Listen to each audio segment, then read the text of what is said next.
यहाँ पर मैं खासतौर पर अपने स्टूडेंट से एक बहुत अहम सवाल करना चाहता हूँ कि आप अभी कहाँ बैठे हैं? आप एक यूनिवर्सिटी में बैठे हैं, तो यूनिवर्सिटी में जो प्रोग्राम हो रहा है, सिंधी सकाफत डे हो रहा है, और आर्ट्स काउंसिल में जो हो रहा है या प्रेस क्लब में जो हो रहा है, उसमें एक फर्क तो होना चाहिए। जैसे मैं भी अपने दोस्त नजीर पवन साहब से कह रहा था कि जिस जगह बैठे हैं उसका रंग तो आना। अच्छा, सकाफत से क्या रंग? अच्छा, यूनिवर्सिटी का शजरा क्या है? अगर आप यूनिवर्सिटी का शजरा मुझसे पूछें तो इसमें कौन कौन से नाम आते हैं? एक नाम तो डॉक्टर अली मोहम्मद साहब का आता है, सैयद अली मोहम्मद साहब का, और भी इसमें नाम आते हैं।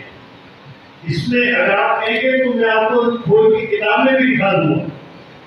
इसमें सैयद शाह की बिड़ाई का नाम भी आता है, इसी शजरे में लाइन से। इसी में सैयद शहबाज कलंदर का नाम भी आता है, उस्मान नूरुद्दीन शहबाज कलंदर का, और इसी में सैयद अब्दुल्ला शाह गाजी का नाम भी आता है। अगर आप कहेंगे तो मैं वो शजरा भी आपको दिखा सकता हूँ। तो गहरा ताल्लुक जो सिंध के साथ है, इतने सिंगल यूनिवर्सिटी का इतना शायद ही किसी के साथ ताल्लुक है।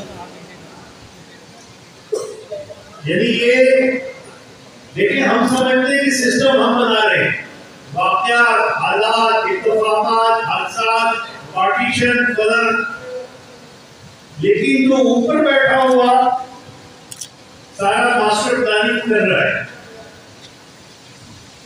वो उसी प्लान के तहत शाहजदी बिड़ाई के वालिदैन भी सरजमीन अरब से सिंध में आए, शहबाज कलंदर के खुद आए, इसी तरह अब्दुल्ला शाह गाजी साहब खुद आए।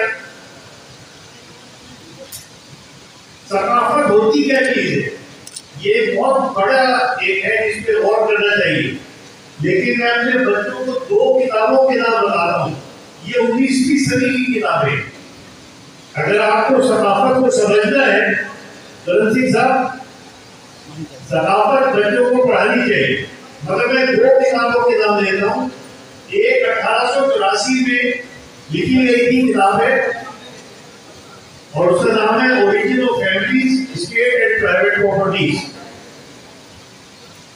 आप ये किताब पढ़ें, फ्रेडरिक एंजल्स की किताब है, और इससे अच्छी किताबें जाहिर है कि अल्लाह की किताब तो अल्लाह की है और वलीउल्लाह के कलम पर, लेकिन इंसान, हम जैसे इंसानों में इससे बेहतर किताब शायरी लिखी गई, origin of family, state and private properties. आप बहुत आसान किताब है, आप पढ़ें, आपको सकाफत समझ में आएगी। दूसरी किताब है एंशिएंट सोसाइटी, लुइस मॉर्गन की, 1887 में लिखी, ये आप पढ़ें। तमाम लोग जो सिंधी सकाफत की बात करते हैं उनको ये किताबें पढ़नी चाहिए, फिर आपको समझ में आएगी सकाफत होती क्या, बनती कैसे, और क्या इसके वो। इनमें लिखते हो कि 4 दरियाओं के किनारे जब तहजीब का आगाज हुआ तो सकाफत एक घटे बदली, आज तक वो सकाफतें खाए नहीं। अभी कह रहे थे कि सिंध कहाँ तक फैला हुआ है, मैं आपको बताऊं सिंध कहाँ तक फैला हुआ है। 4 दरिया, उसमें से एक दरिया नील थी जिसके किनारे मिस्र और उसके इर्द की तहजीब ने जन्म दिया। एक दरिया नजला फरात थी जिसके इर्द मोसोग्रामा की तमाम तहजीब ने जन्म दिया।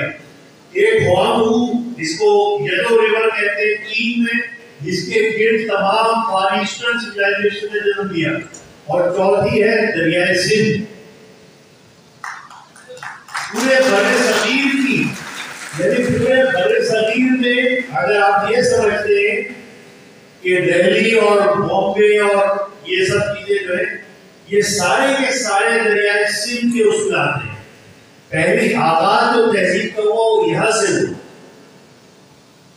तो हमको आप एक बात देखिए, आपको एक नारा लगाने वाली कौम बनना है या मारिफत और शऊर वाली कौम रहा है?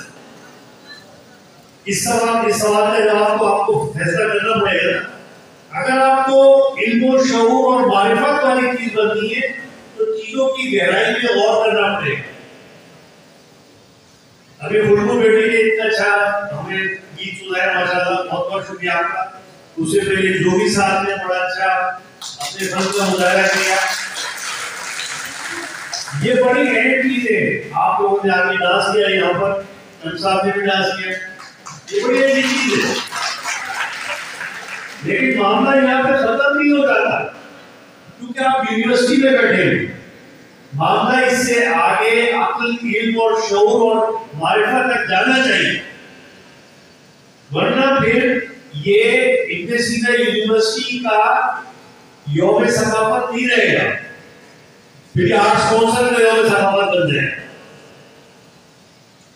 और आपको अपना यूनिवर्सिटी का तशख्खुस कायम रखना है। एक और आखिरी बात मैं कह दूं, और ये जरा सी समझने वाली बात कि अभी मैं यहाँ बैठा हुआ था तो एक फोन आया मुझे। उन्होंने कहा कि यार फलस्तीन में ये सब हो रहा है और आप यौम सकाफत मना रहे। अच्छा, मैंने कहा कि मैं बिल्कुल इस बात का कायल हूं कि फलस्तीनियों का भरपूर साथ देना चाहिए, लेकिन नाश्ता भी करते हैं आप, खाना भी खाते हैं आप, और दुनियावी अमूर भी करते हैं, बच्चे इम्तिहान भी दे रहे हैं, क्लासें भी होगी। तो सवाल ये पैदा होता है कि हम हर चीज में अपने अपने फलस्तीनी भाई बहनों को क्यों शामिल नहीं कर सकते? आपको ये समझ में आता है कि आप इस साल यौम सकाफत ना मनाकर इस तरह से फलस्तीनियों को खिलाने अकीदत पेश करें, हमें कोई काम करें, हम आपके साथ हैं। हमें ये समझ में आता है कि सिंध की सकाफत जो मज़ाहिमत की सकाफत है, जो मज़ाहिमत की सकाफत है, हमेशा आप देखिए जब इमाम हुसैन हज़रत अली की एक बेगम जो थी वो सिंध से